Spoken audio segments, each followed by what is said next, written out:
Olá pessoal, Rodrigo Barbati com você para mais um evento aí de arquivologia, falando um pouquinho sobre legislação arquivística.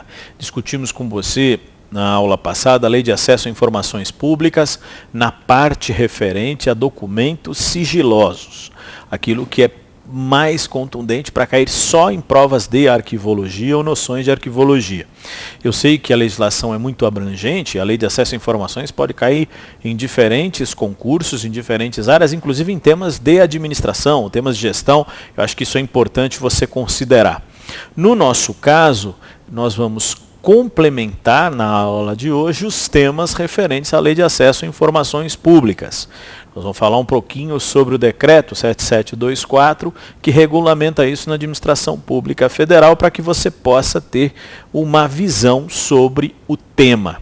O importante é explorar sempre esse aspecto da restrição de acesso, que é o que interessa para nós. A partir daí, qual é o objetivo da nossa conversa? Então vamos lá, falar um pouquinho sobre esse instrumento legal, um pouco sobre o Decreto 7724/2012, que regulamenta a Lei 12.527/11, que trata do acesso a informações públicas, previsto aí no inciso 33 da Constituição em seu artigo 5º, além de outros artigos da Constituição. Mas é basicamente aquela história, acesso a informações públicas, então a Lei 12.527/11, e sua regulamentação, através do Decreto 7724. É isso que interessa você lembrar. Por isso, você vai recordar, na aula anterior nós falamos do artigo 5º, do inciso 33, pegamos aspectos da Lei 12.527/11, mostramos como ela altera, inclusive ela modifica a questão de acesso a documentos sigilosa, a questão de sua classificação e características. Lembramos a você desse ponto, inclusive com relação à classificação, desclassificação, reclassificação de segurança, em relação às informações, são alguns aspectos importantes. E o decreto, ele poderia ser lembrado em prova, porque aí ele vai detalhar alguns aspectos da 12.527/11 relativos ao que justifica um documento e a informação deste ser sigilosa. Acho que esse é o ponto central da nossa conversa. Então, trabalhar um pouco esses elementos com você, certo? Muito bem, professor. Então vamos lá. Primeiro detalhe importante. O que diz o Decreto 7724? Que faz referência à Lei de Acesso a Informações Públicas. Ele diz assim, que as pessoas físicas ou jurídicas, pessoas naturais jurídicas, têm direito a acesso à informação que será propiciada através de procedimentos ágeis, transparentes, compreensíveis, etc. Lembrando sempre o que está previsto na 12.527/11, a Lei de Acesso a Informações Públicas. Então esse é o ponto central. O acesso à informação.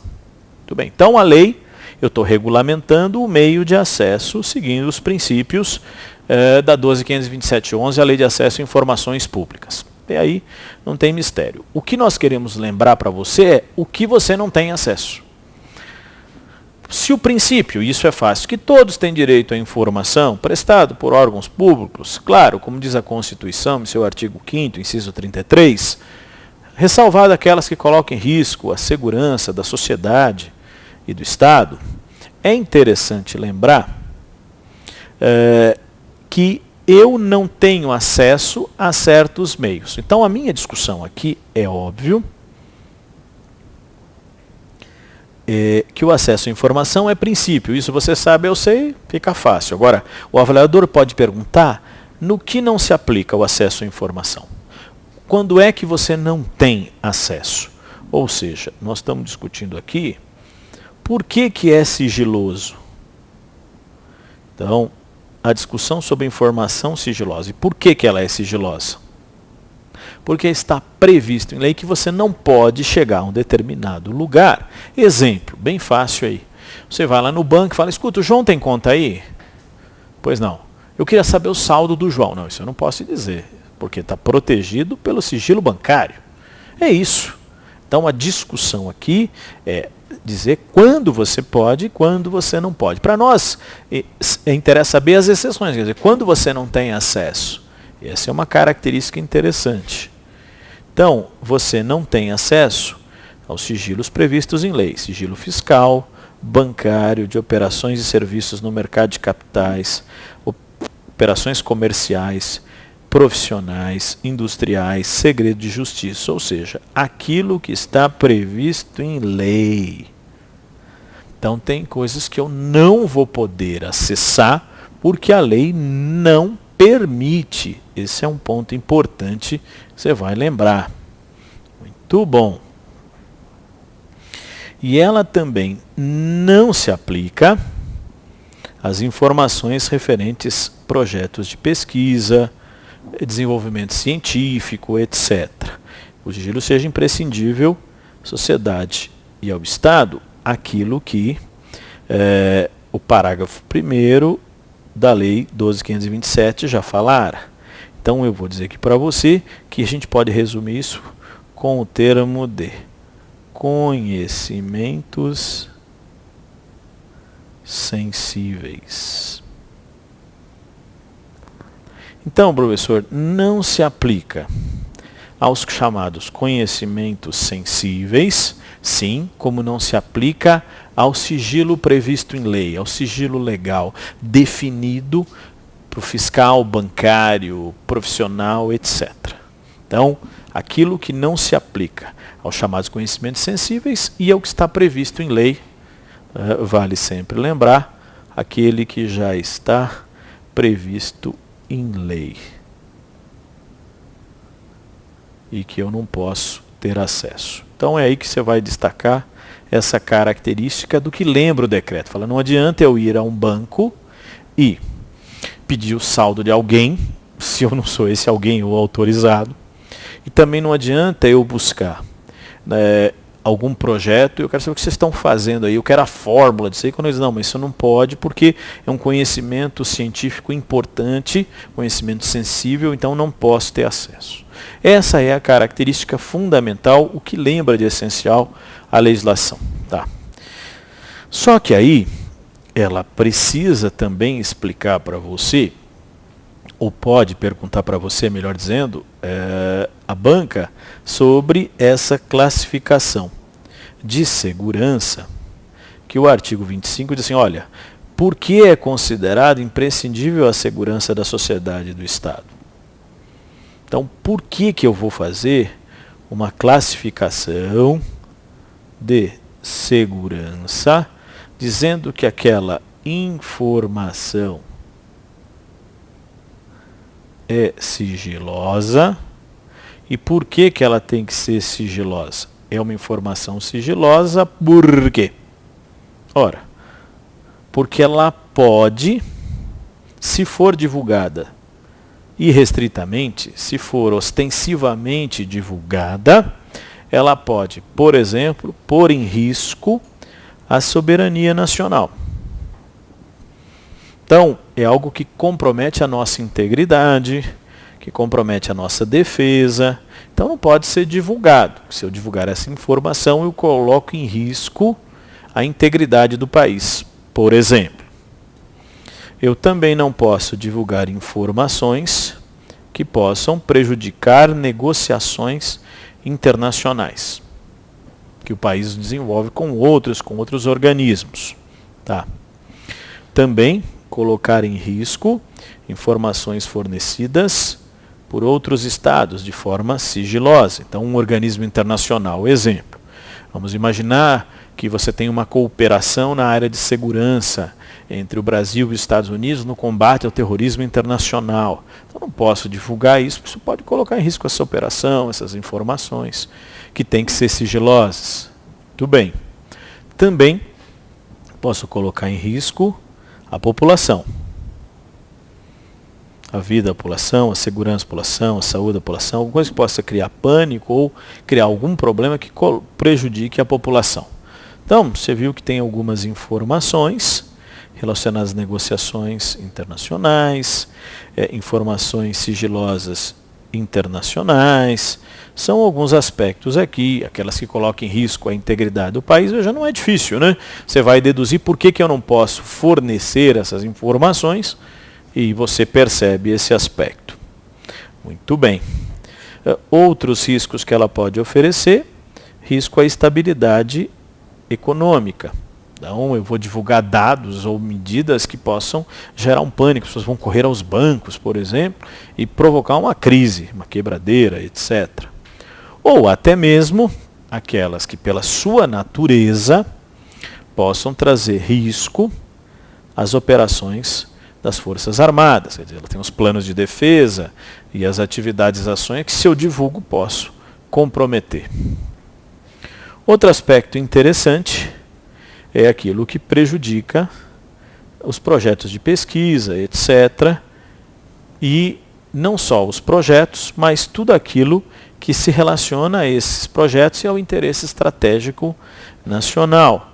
Lembra lá do artigo 6º? O tal dos conhecimentos sensíveis. Então é um ponto importante aqui para você lembrar, essa questão de colocar em risco os conhecimentos sensíveis, que não podem ser divulgados também. Muito bem. Outros aspectos que possam ser lembrados pelo decreto é tudo aquilo que de alguma forma coloque em risco a segurança de instituições ou autoridades, estejam no Brasil, sejam autoridades nacionais ou estrangeiras e seus familiares, além de comprometer atividades de inteligência realizadas pelos órgãos de inteligência, investigação, fiscalização, de formas preventivas ou repressivas. Então, a atuação, por exemplo, da Polícia Federal, da Agência Brasileira de Inteligência, ABIN, das forças policiais, dos meios de segurança, de órgãos fiscalizadores, Receita Federal, ou seja, não posso divulgar porque colocaria em risco justamente a sua atividade e o processo de desenvolvimento. Então, quando você analisa essas questões, você percebe a quantidade de restrições que são consideradas para que eu possa identificar por que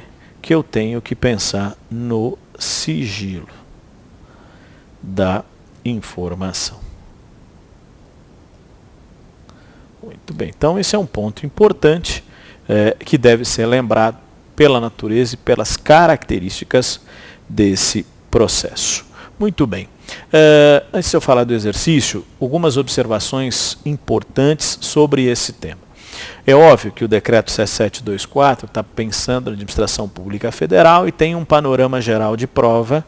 Muitas vezes os avaliadores só pedem a 12.527.11 e pode acontecer em provas regionais que os avaliadores peçam a legislação de cada estado referente a isso. Então, porque com base na Lei de Acesso à Informação, estados, prefeituras regulamentaram nas suas esferas o acesso à informação. Então pode ser que você tenha a legislação complementar de cada região sobre o tema.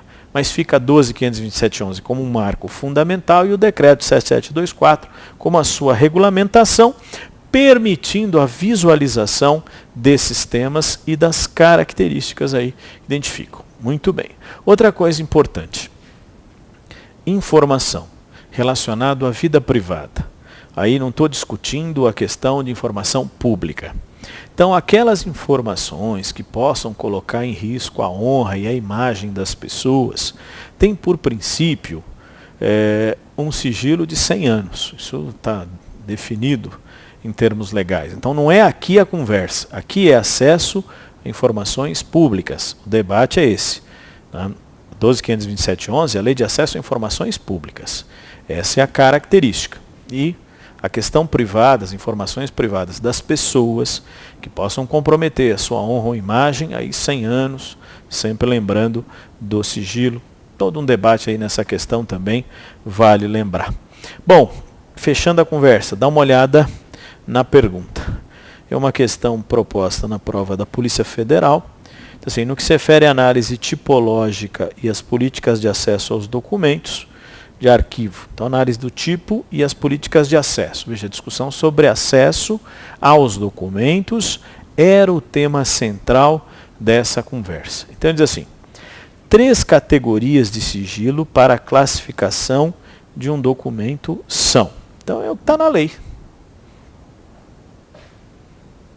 Ultra secreto, secreto, reservado, daquilo que é mais sigiloso para o menos sigiloso, e aquilo que é considerado aí intermediário, mas que compõe sigilo da informação, o documento sigiloso. Então, acho que aqui não tem mistério para você.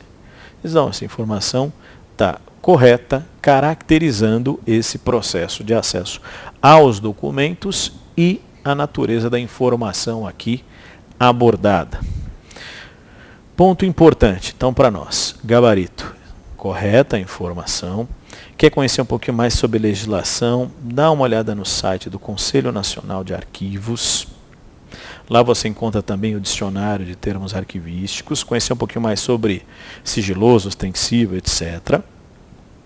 E o nosso livro de questões comentadas de arquivologia, com exercícios para você, se puder ajudar, fica aí como referência a esse tema.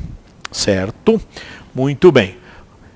Pensando aqui no conjunto dos aspectos relacionados ao tema de arquivologia, o objetivo então da apresentação desses conteúdos para você, que envolvem vários aspectos que podem ser abordados em sua prova, ficam sempre aquelas questões das indicações bibliográficas, dos exercícios resolvidos, do material complementar que fica à sua disposição, tudo isso para auxiliar na sua preparação. Vale sempre lembrar: dê atenção a esses temas típicos de provas de arquivologia. Obrigado a todos, bons estudos e até a próxima.